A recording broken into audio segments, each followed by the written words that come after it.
first, it's very bright. But then, as your eyes adjust to the light, you start to piece together your surroundings. The moving blobs above you, you realize, are masked faces. And they've got their hands inside your body. Okay, who f***ed up? You can't run. You can't scream. Luckily, you can't feel. But still, you have to watch. This is What If. And here's what happens if you wake up during surgery.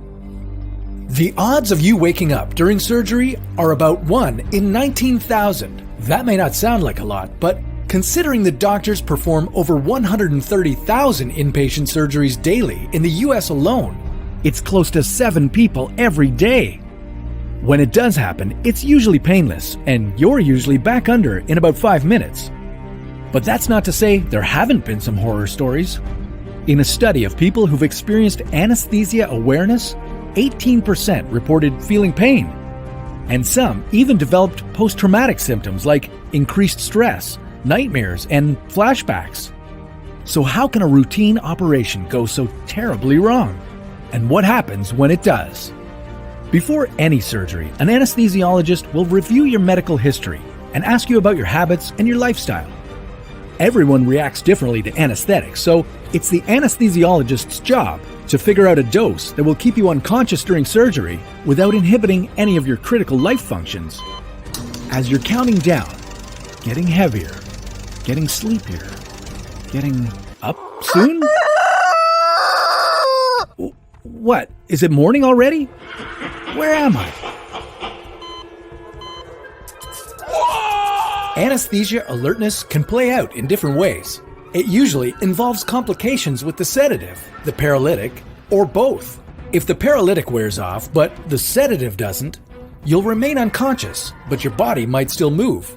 Anesthetists are normally quick to pick up on this and will immediately fix the problem by adding more paralytic agent.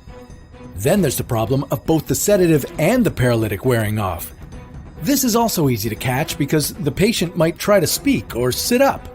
But again, doctors will have you back under in less than 5 minutes. Perhaps the most traumatic outcome is if the sedative wears off, but the paralytic doesn't. In this scenario, you can wake up during surgery, and you might even feel it. But with the paralytic agent working as it's supposed to, you can't communicate that you're awake. While that scenario is particularly rare, it's happened enough times to inspire one too many movie ideas. But if you're scared it could happen to you, there are ways to further reduce your risk of anesthesia alertness. It's always important to have up-to-date medical records and to follow your doctor's instructions carefully before surgery. For bonus points, you can cut back on alcohol and tobacco, since heavy drinking and smoking can affect how your body responds to anesthetic drugs. As long as you keep making healthy choices and don't let the movies scare you too much, then your next surgery should go smoothly. When you wake up at the right time, you can thank your doctor, and in your downtime, you could thank What If.